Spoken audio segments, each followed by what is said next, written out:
Welcome everyone, this is Restorative Yoga. So we're gonna actually start with a seated butterfly pose today. So it might mean that you sort of build up a little collection of pillows and kind of lean into the couch. It might mean that your body says yes to leaning forward. It might be more sitting straight up. Now, we're gonna try to build this up really soft. So for some of us, it will be really delightful to sit up on the edge of a blanket or on a kind of a, pillow. Throw pillows work really great for that. I am gonna take a blanket and put it underneath this little space where my knees are so that that space is filled. And then when I tilt my pelvis forward, I'm also gonna fill up the space between my my arms and the floor. So I'm gonna do that with a couple of pillows and maybe some yoga blocks, but whatever you've got. If you've got a chair and you can pull it closer to you, or you can snuggle under the chair. If you've got a bunch of pillows, if you've got some Tupperware containers and some pillows, whatever you got at your house. Just build a little build a little table for yourself to rest up on. So I build a little Stonehenge over my legs, and sometimes that's enough, but I think today I'm gonna add one more pillow. Okay. So once you get yourself settled and mostly supported, so there's not a lot of a sense that you're sort of hanging out in space or that there's a lot of pressure in any one spot, then we just relax. So a forward bend can be anything where the torso moves slightly forward toward the legs, even if it's only a microscopic amount. Or you start out with not exactly forward and let it see if it evolves that way.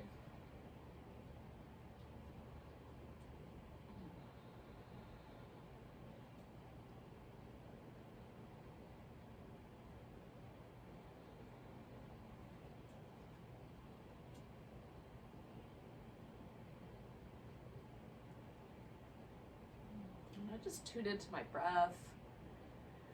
Try to slow my brain down a little bit. Usually my brain is moving way faster than my body is comfortable with early or any time on a Sunday for that matter, actually. Just letting ourselves sort of find this slower rhythm for now.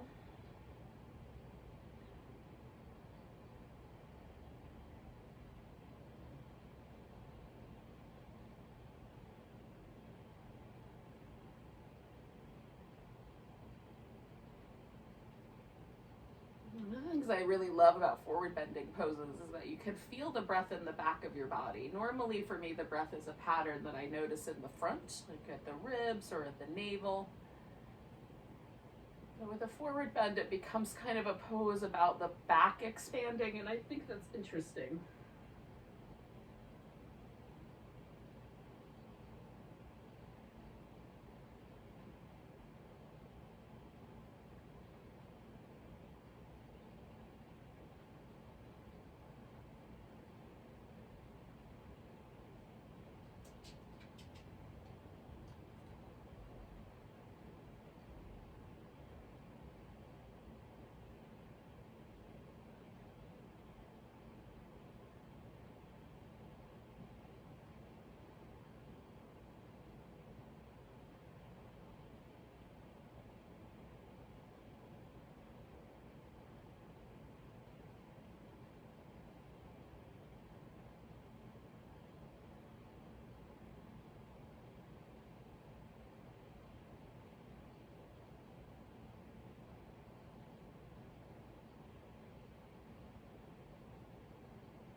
So we're about halfway through. We're going to stay for a little bit, about this amount of time longer. Notice if you should adjust your props or anything to make the pose a little more comfortable. There's an opportunity where the pose maybe is giving you room to gently shift forward, or maybe it's the other way around. But just notice whatever it is.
Mm-hmm.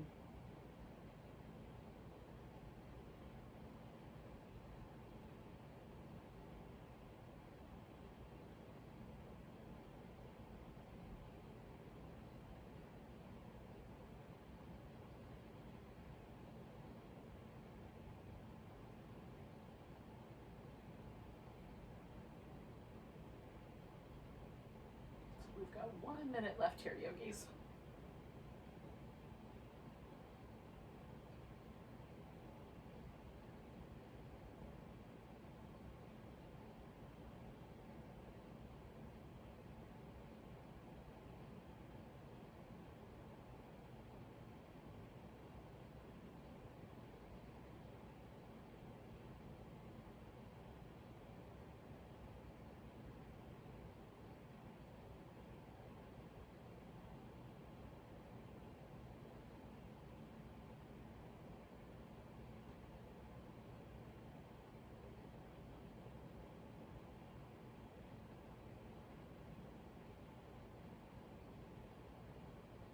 We're going to come out kind of on the slow side. So for the next 3 breaths, I'm just going to sort of slowly unpack this pose. So I'll slowly undo some of the props. And then I'm going to kind of inhale my way up. Lean back a little bit, change the legs. Oh. And it still feels like I'm in that shape, so I'm not going anywhere right away. I'm just going to hang out for a second, let things shift. If it feels good to you to do some little like back and forth or side to side movements with your ribs, by all means.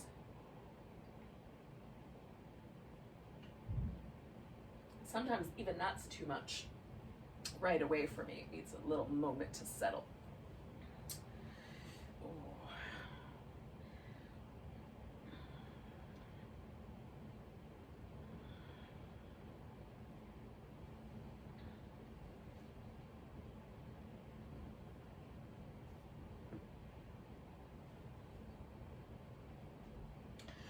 Now, while we're kind of sitting upright, we're going to do this seated version of a twisting pose.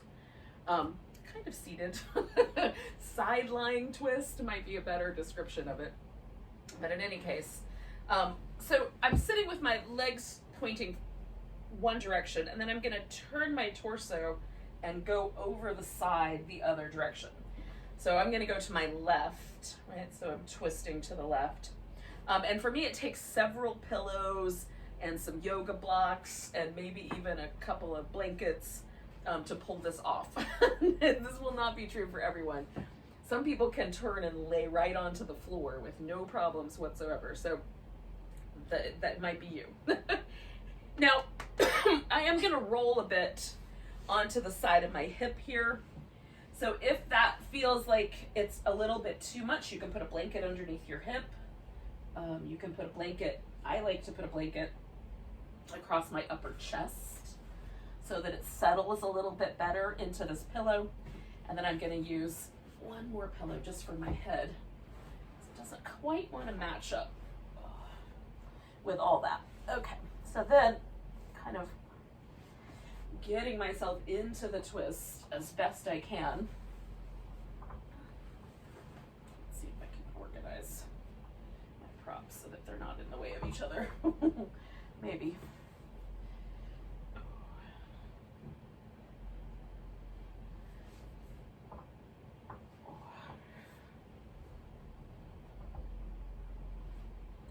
Let me just settle in. Now, my arm on one side will touch the ground easily, on the other side it doesn't quite. So I can use a block or a block and a blanket to create enough of a little ledge for me to rest my arm. Again, you're just gonna fit this to your own body. So if both your elbows rest on the floor, you should be fine. And if they don't, build the floor up until your elbow is caught. And sometimes it takes a little bit of squishing around where my ribs want to rest for me to get just right. Oh.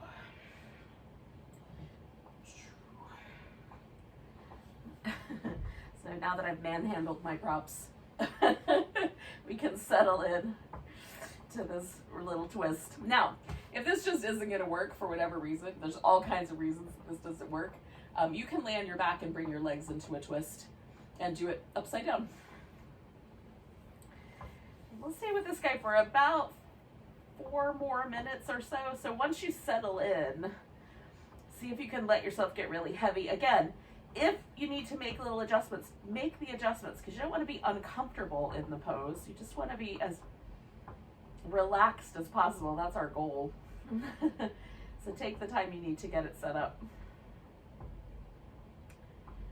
Or swap to a different version of the pose and then see if that works better.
Now we've just got a couple minutes left, but do check in with yourself and just see, is there anything that needs to be adjusted, or is it finally getting really lovely and relaxed? And then you could come back to noticing the breath or letting yourself relax a little more deeply, whatever is kind of the right place for your attention. For me, it's a little bit of both. Sometimes in these poses that we hold for a while, my mind will get busy. So just calming my mind back into the present. Relaxing the body, checking in with the breath.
So we're going to start to come out really slow. So the first thing I'm going to do is just sort of stick my legs out straight in front of me so that I can use both my hands and just push myself up to a seated position.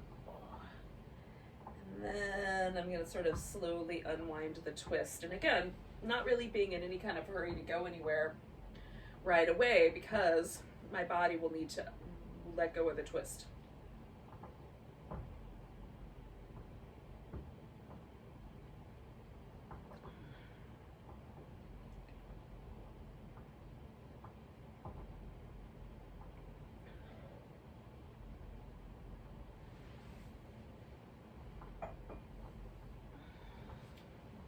Now, you could turn your body 180 degrees to do the other side, or you could simply move all the props over to the other side. That might be more problematic than just moving your body, I don't know. I'm gonna move the props. That way I could still direct my voice at you guys. So, having done some of that work to sort of squish my bolster down, I'm going to keep the squishy side where my rib cage is going to rest. Put a block on either end in case I need it. Okay. So again, sort of setting myself up. And if your body hasn't completely adjusted and you need a little more time, take a little more time to adjust.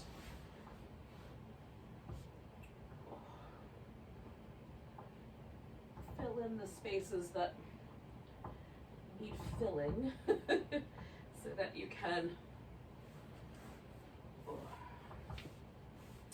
relax your body into the shape. Oh, I don't need the block on that side. Probably on this side.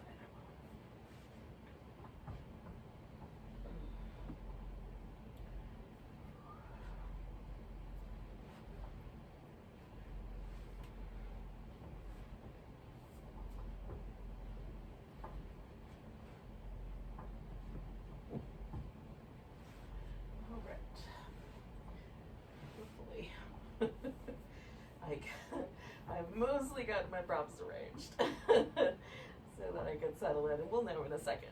Ugh. If I need any more squishy squish of the bolsters.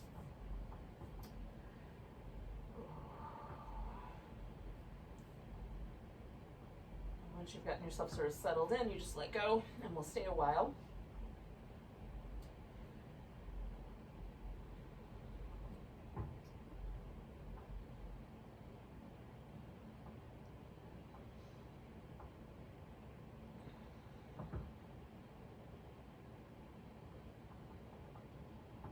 A little longer to get yourself settled in. Take whatever time you need.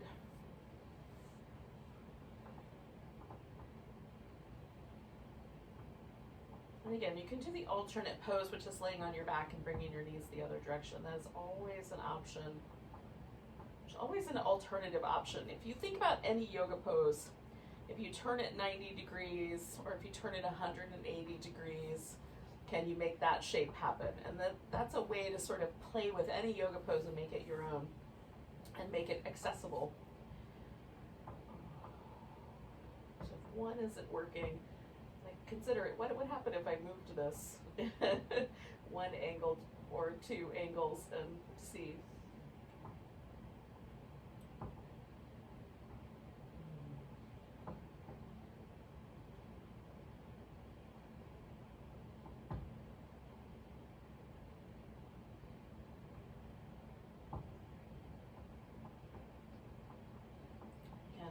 Whenever you think about it, whenever it comes to your attention that you're wandering somewhere with your mind, or your attention just gets pulled in a particular direction, just come back to home to your body, check in with the breath, slow the mind down.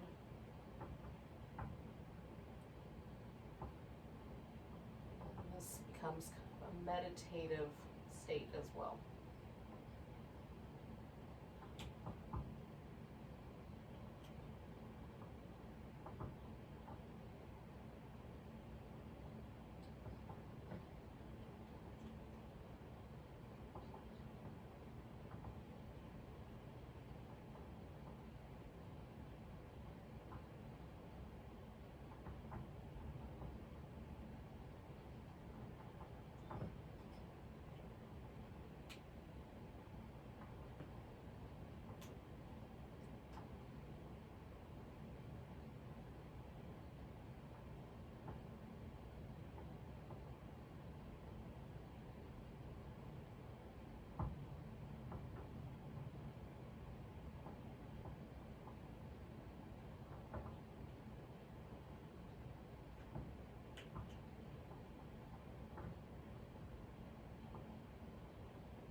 Stay for one more minute.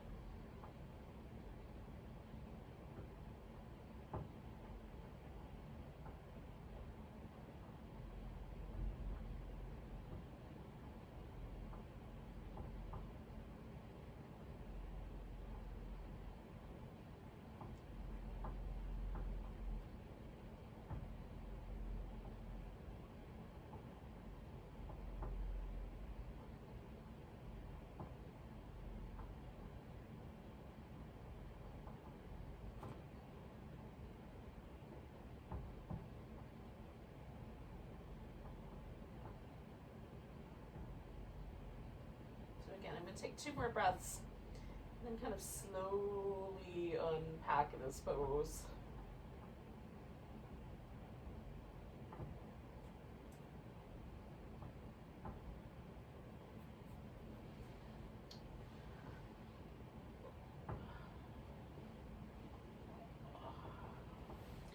And then just let that pose kind of settle once you come out of it. Oh. Those are our seated poses for the morning, and then just about everything else we're gonna do lying down on our back. So we're gonna start this with the back bend pose, which will be kind of the most, maybe the most intense of the poses, and then we'll do some movement for the shoulders, we'll do a little movement for the hips, and if you have a strap, a yoga strap, grab that, because we'll do some stretches with our legs at the end there. So get that and just put it nearby so that you've got everything you might want in your general vicinity. Now, for the purposes of the back bend, you could do a supported bridge pose. To do that, you can use just like something underneath your hips, or you can do something that goes down the length of your spine, and I'm going to show you that version of this. So I'm going to use the smaller pillow. Now, if you don't have yoga bolsters, it's a little bit more challenging.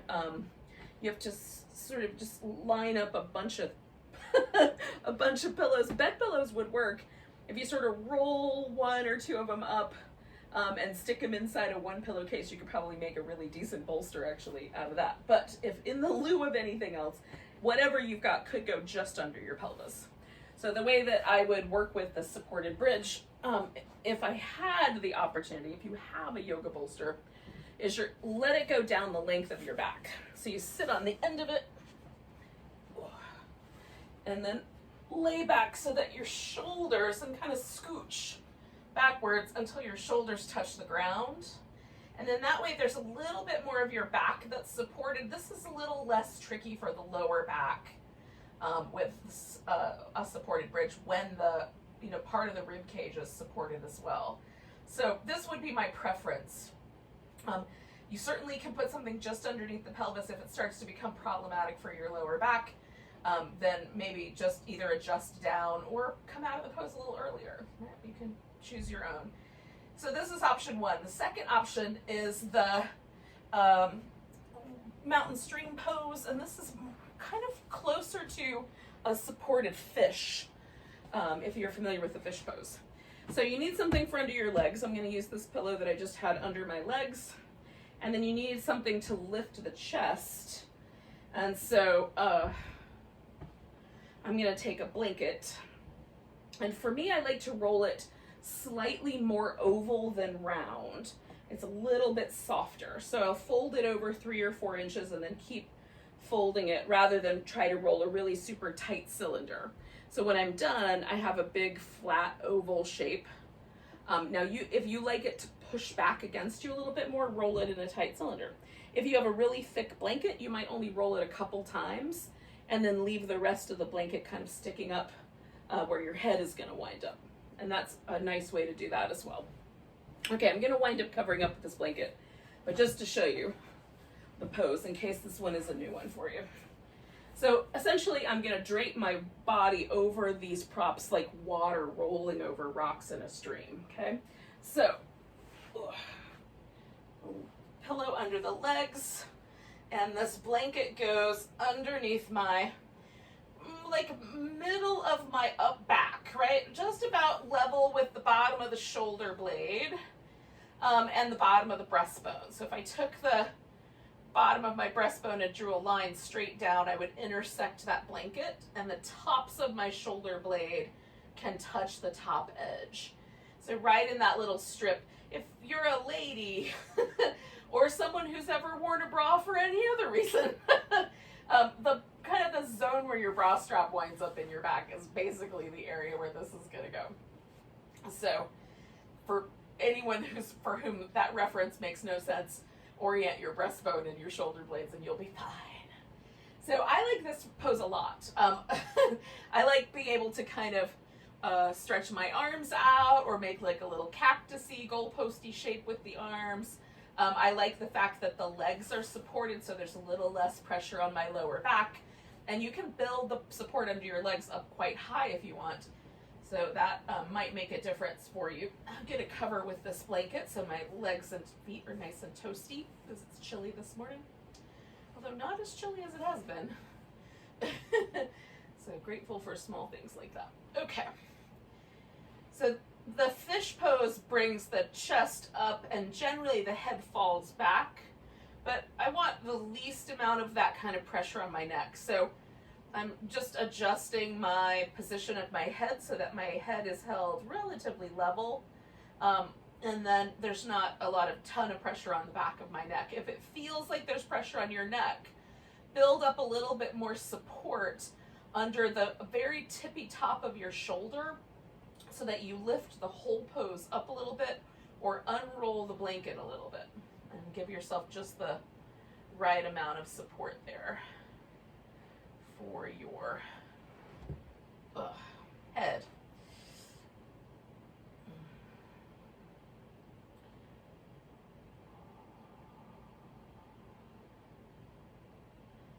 And initially this is, a really unusual shape, especially considering the other shapes we've done today. This is the first one that's really sort of asking us to extend the spine or lift the ribs, or however you want to consider it. It's a back bend in the categories of poses that are generally named in yoga. But a relatively mild one depending on how big the blanket is underneath you. Supported bridge, depending on how much size you've got of the prop under you, it might be more intense or less.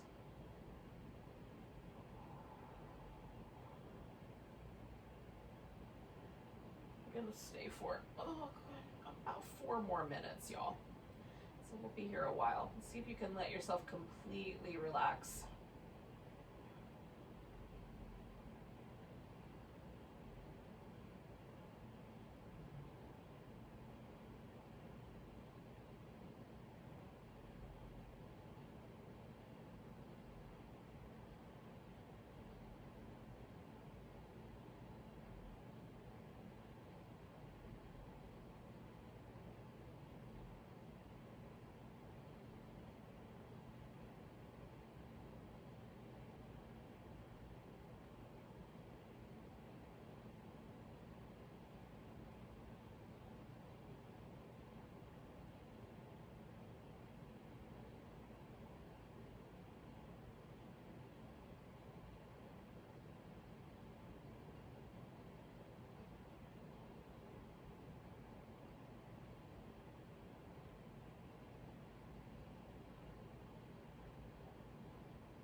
Now, for any reason you get lightheaded, or you just start to feel like this pose is really, you've had enough, you can certainly come out a little bit early. We've got just a couple minutes left.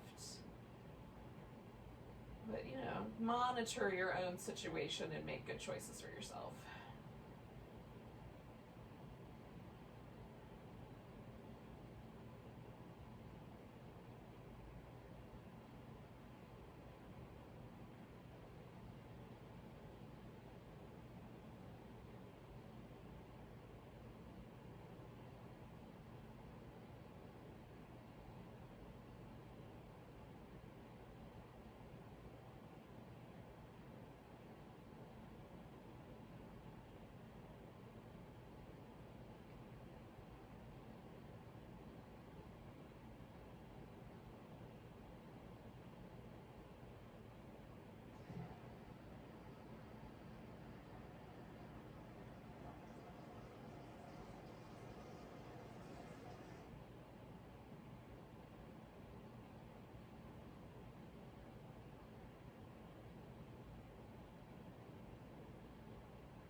Awareness back to your breath initially. I'm going to take about 4 more breaths, and then we'll slowly meander out of this pose.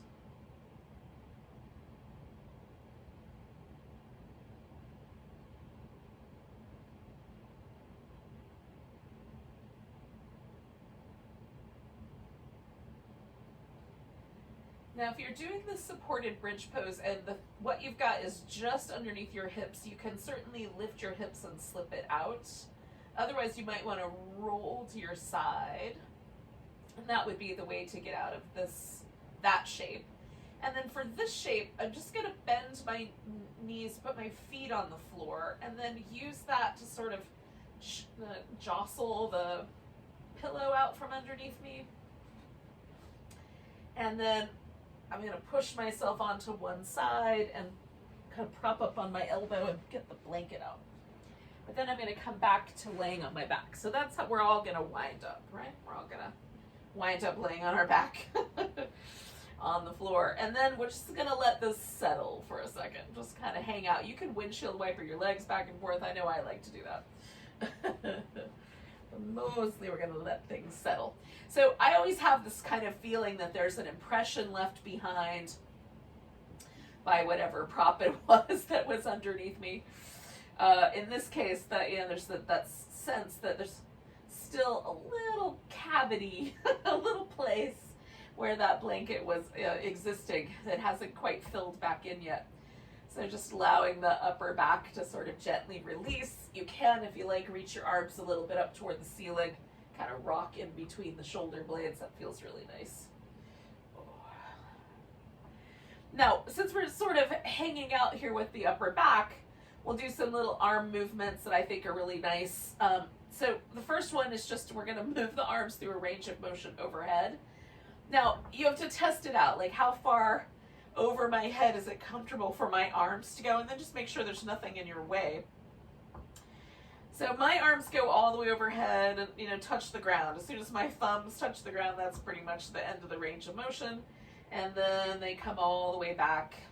There might be like a bunch of sensations of different muscles kicking on, but I'm not having any pain. But if you had pain or discomfort, you might stop. And maybe the discomfort starts right there. You could just stop right there and then come back, right? You don't have to move through pain if it's not appropriate.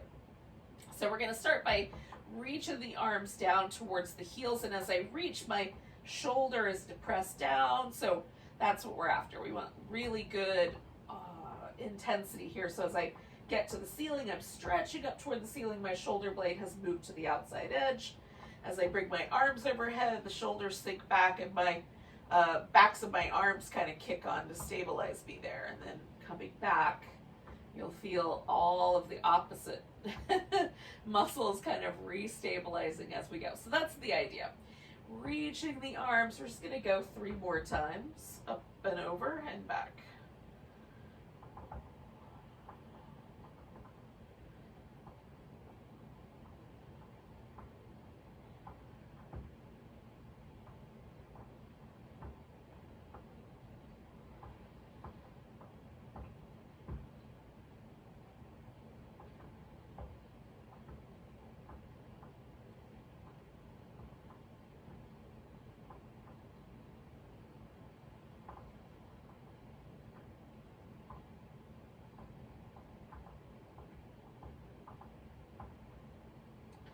Now I'm going to come back to just where my arms are reaching straight up towards the ceiling, and then I'm going to grab one upper arm with the other hand. So I've got my right arm, and I'm going to tug this arm across my body so that it is pulling my shoulder blade out to the side, and then I'm going to resist that action and pull the shoulder blade back into my back where it goes.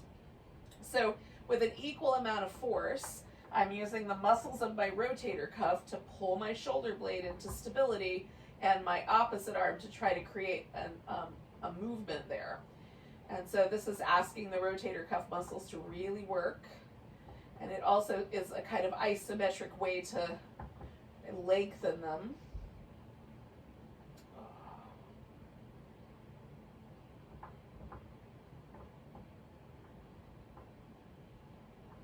I'm going to take 2 more breaths. This is one of my favorite parts. And your arm might need to go a little lower or a little higher, so you can reposition your arm if it feels like there's a better spot for it. And then release. And what happens for me, because that is one of the places where I carry a lot of tension, is in the muscles between the upper back and the shoulder blade. is when I do this, my shoulder blade feels like it sits on my back a little more level and a little more neutral, right? So my shoulder can open and position itself so that my arm bone hangs in a more natural position. Where, you know, some of the things I do kind of tighten the shoulder forward. So this is really lovely. But if it's not your jam, don't worry. We have other things going on. So we're going to grab the opposite upper arm, pull that arm across. And then again, you're going to work that shoulder blade back into the place where it belongs. Put it up on your back where it belongs. Hopefully. Or as close as it'll get. And just let this kind of stalemate happen between the two. You pulling your arm across and your shoulder blade muscles pulling the shoulder blade into neutral.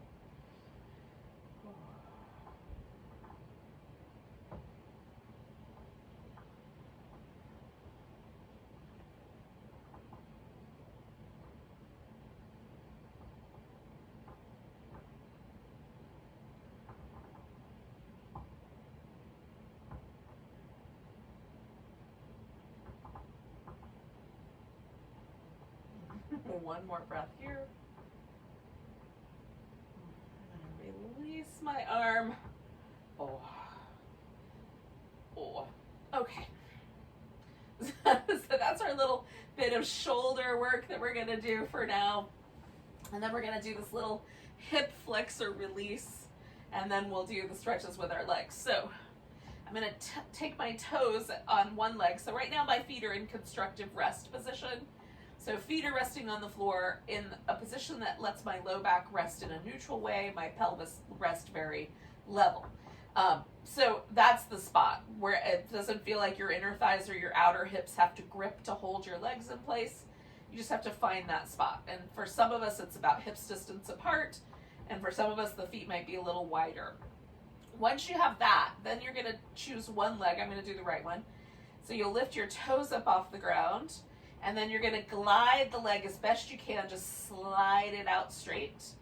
And once your leg is out straight, stretch the whole length of your body as best you can. Just everything from your armpit down to your heel. And then gently draw the leg back and return to that rest position. Right? So we're going to do that twice more, just like that. Toes straight up. Stretch the leg out. Try to feel yourself stretch the whole length of your side. Bring the leg back, rest. Stretch the leg out. And this is a great hip flexor release for anyone that sits at a desk, loves to cycle, whether outdoors or indoors, or anything that tightens up your hip flexor. So we're going to do it again. We're going to take ourselves out. But now we're going to add a little external rotation. So we're going to rotate the whole leg right at the hip socket so the toes point out to the side, in my case to the right side because it's my right leg. Then I'm going to draw the leg back in that external rotation, rotate it back up, rest it. Toes up, glide out. And this is a little faster maybe than I'm talking it through, but same idea. We're just going to glide, try to rest, and then do it one more time. It's super simple, but crazy effective. So now we're going to do the internal rotation. So same notion, we're going to glide straight out, rotate the leg inward. For me, it's not as big a range of motion. Then draw the leg in, rotate it back to neutral, rest. Toes up, glide the leg out, rotate, draw in, back to the center, relax. One more on that side. Rotate in, glide back, relax. So for me, this is really magical, but just notice how it feels for you. There's not a ton of sensation, but I definitely could feel, it feels like the front of my hip has kind of dropped backwards into the hip socket a little bit more deeply. It's just released a tendon mostly. So on the left side, I'm going to do the same thing. Toes up, glide the leg out, stretch the whole length of the body. And for the first three, that's it. We just glide the leg back, rest. All right? So it's just toes pointing straight up as you glide out. Stretch the length of your body, glide back. as smooth as you can move. If you have to hop over the edge of your mat, that's understandable. A little bit of a lift, and maybe just as smooth and heavy as you can glide. Stretch out, come back. So then we're going to do 3 of these with the external rotation. So the toes go up, glide out, rotate to the outside, glide in, rotate back to the middle, rest. Toes up, glide out, rotate to the outside, glide in, rotate to the middle, rest. One more like that.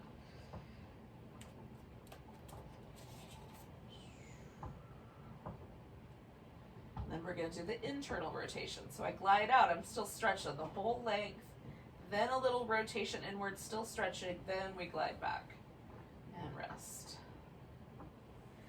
So kind of catching the way the hip flexor works with the internal and external hip rotators and the hip flexor itself. So we're taking advantage of both the movement in one muscle and the relationship between the others. All right, so now that I'm done with that movement pattern on both sides, for me there is a sense that my hips are a little bit in a little bit more relaxed position, at least in terms of the front of the pelvis.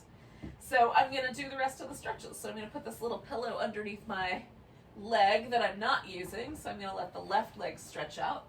I'm going to cover with a blanket on that side so it's all cozy. And then I'm going to do the right side with the strap. So now you can hug your leg in and hold on to it and give your foot a little spin if you want to a few times. Get your ankle joint a little warmed up. When you're ready, we're going to take a strap and wrap it around. Now, to make this as restorative as possible, we're just going to make it as easy as possible to hang on to the strap. So it might mean if you've got like a towel or something, you might tie a little knot in the towel so you can kind of hang your arm through it. Or you can just make it as easy as possible to hold on to. If you have a really long yoga strap, and you could put it underneath your back, you can do it that way so there's very little. Like you could even do this completely hands-free. So whatever will give you, you can kind of loop your arm through so you don't have to hold on too tight.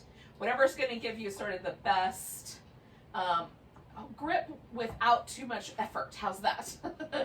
So notice where your leg wants to land. Does your leg want to land like closer to the ground or closer to your nose? So that you've got a stretch that kind of takes up the whole back of the leg. And again, we're going for as restorative as possible. This is a little more on the gentle yoga end of the spectrum maybe. But as relaxed as we can get. We're going to stay for about 2 minutes with each of these little poses that we're going to do. We're going to do this one and then an inner thigh one, and then we'll do the same thing on the other side.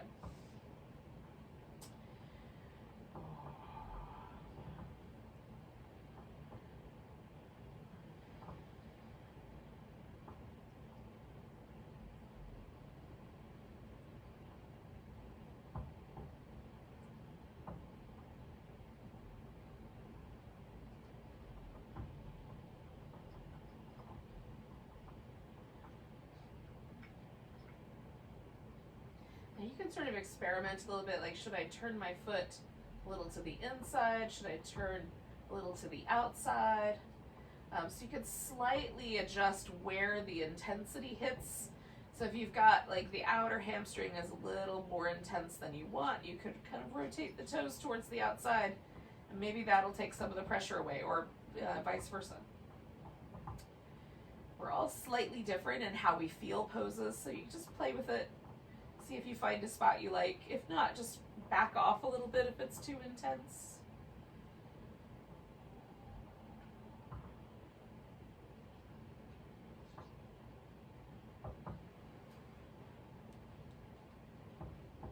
So we're going to take about 3 more breaths. So I have put a little blanket like right up against the edge of my hip. And then as I drop my leg out to the side with my exhale, I've got that little bit of support. You might want to build up more support and have several pillows or the edge of the couch or a wall or something coffee table, whatever you got nearby, as your leg support. And again, so the sensation in the inner thigh should be just right. Not too much, not too little. We're looking for the spot that Goldilocks would really love. Just right.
Have a few more breaths, yogis.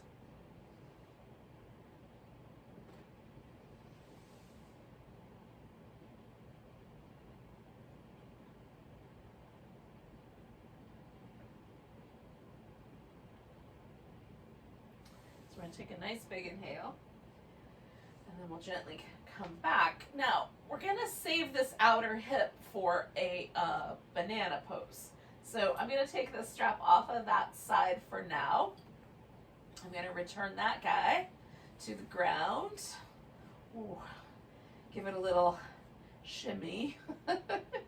See how it feels. I'm going to angle myself just a little bit differently so I have room on the other side for my side stretch here. So again, I'm going to do the left side now. So bring in the left leg in. Give it a little hug, spin the foot.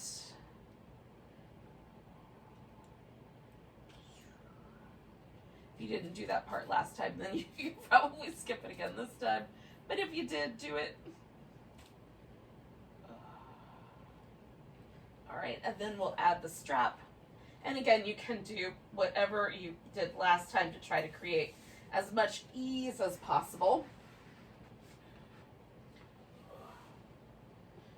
with holding on to the strap. And then find the right amount of stretch where it's not too much, not too little, just right.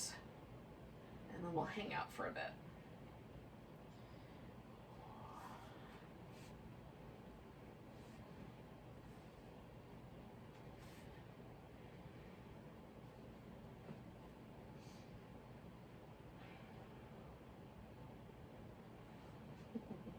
That blanket under that, over that leg, and now it's really chilly.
So we're going to take the leg out to the side. And again, I've built up that little blanket there for support.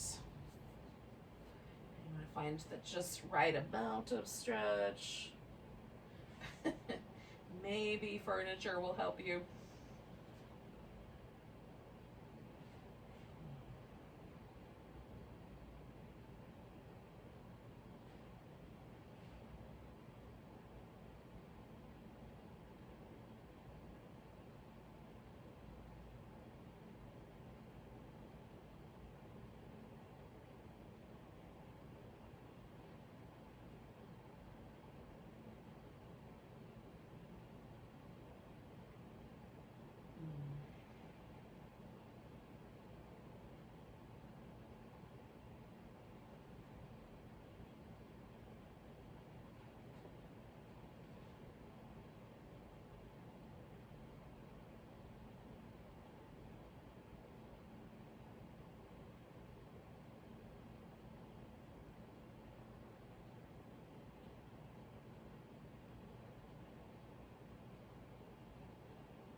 So just a wee bit longer here, a few more breaths.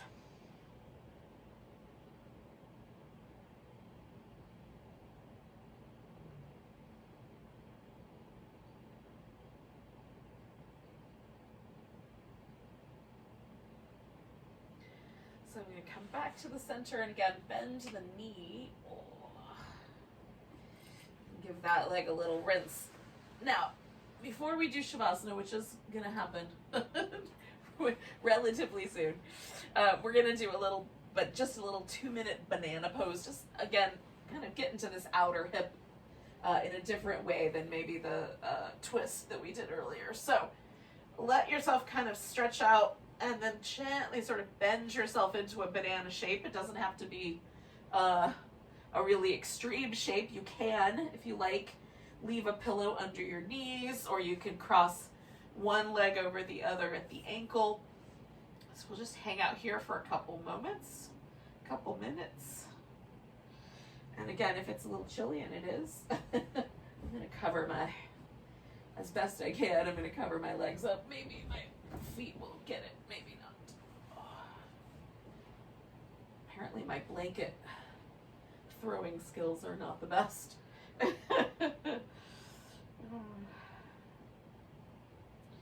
So let both shoulders rest on the floor. You can change the way the arms are positioned so it's comfortable for the shoulders. Both hips should rest on the floor. And we've just got a little side bend happening. A little or a lot, depending on how it feels. It might be barely perceptible, and that's okay.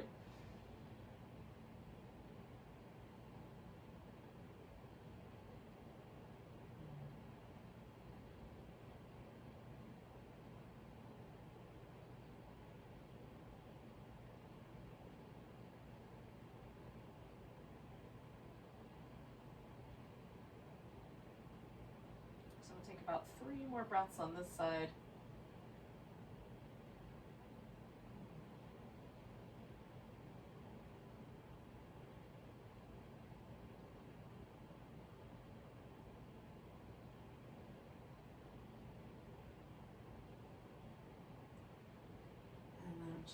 Gently sort of release the pose, bring my legs in, bring my torso back to the center. I'm going to give myself this little windshield wiper move in between, kind of let everything settle. It takes about 30 seconds for my back to sort of move all the fluid back where it came from. So what happens with our discs when we bend them in these different configurations is it sort of pushes fluid from one side over to the other so that the cell walls can kind of collapse and create the shape. We're just letting the reverse happen, letting everything go back to neutral. And then take your opposite banana shape when you feel like your back is no longer bent in the original direction. And again, you can add the little extras of crossing the ankle. You can back off a little bit. You can adjust the shoulders. Just let yourself find a sense of ease as best you can in this shape. And we'll stay for a bit.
Yogis, we're going to take a nice deep breath, maybe 2.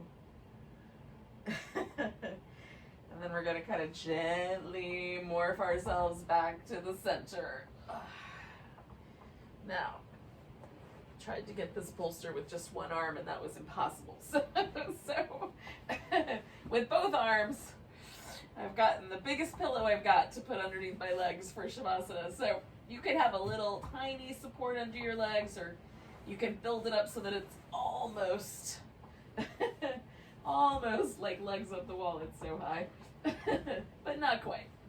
So I've got this nice big thick pillow, and I let that, so there's a nice slope going down. So this is a very restful for my low back. If your low back likes a little less slope, then do a little bit less. And then you can, I'm gonna take that extra blanket if I can figure out where I did it. There it is. You can also put like a blanket or a pillow underneath your head. So I've got this extra blanket, and I can use that as head support. If you're really chilly, you might just cover up with a bunch of blankets. So your choice. Just make yourself really comfortable as best you can, laying on your back on the floor. If you want to do Shavasana laying on your couch, I'm not going to judge. You're at your house. And then let yourself find this pose is meant to be as relaxed as possible. So just get yourself into the position where it feels like your body is getting tugged on the least. So there's no discomfort in your low back. You've got your arms in a position where the shoulders can relax. And it might mean that your elbows are slightly bent, or it might mean that your arms are held over your body.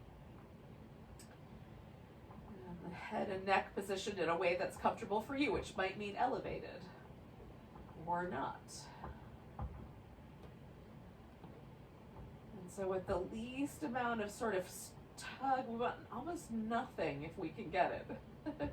No tug, no stretch, no nothing, just relaxation. And that's our last pose for today. We'll just stay here for a few minutes. So once you're settled into your pose, unwind any extra muscle tension, especially in the face, around your eyes or around your mouth.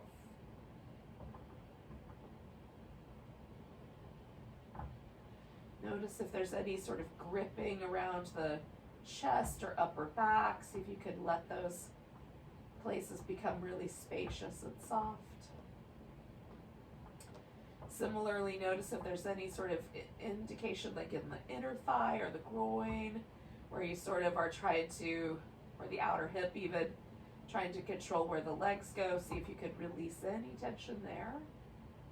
It might mean adjusting your body.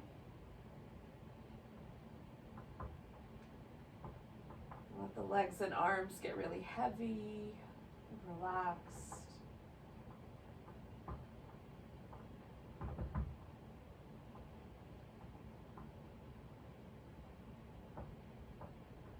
With the eyes relaxed and kind, and the mouth relaxed and the lips really soft. Just let yourself settle in with the breath.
Really gently just return your awareness to your breath.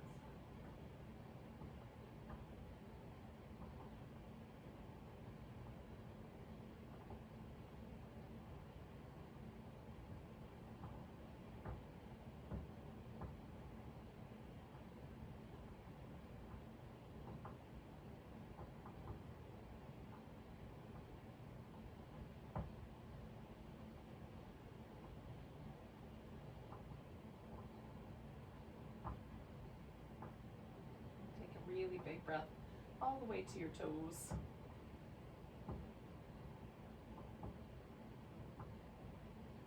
Let it go with a sigh.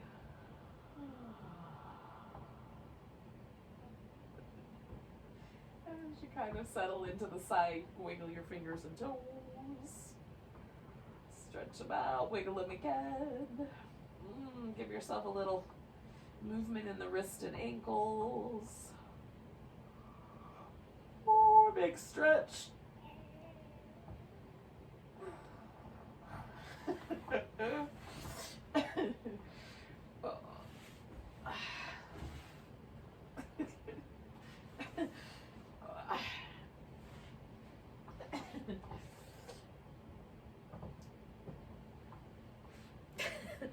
And then when you're ready, you can sit up. Feeling a bit disheveled. Hopefully you enjoyed the practice of relaxing on the Sunday morning. Afternoon. Let's take a nice big breath together. And a big sigh. Namaste, beautiful souls.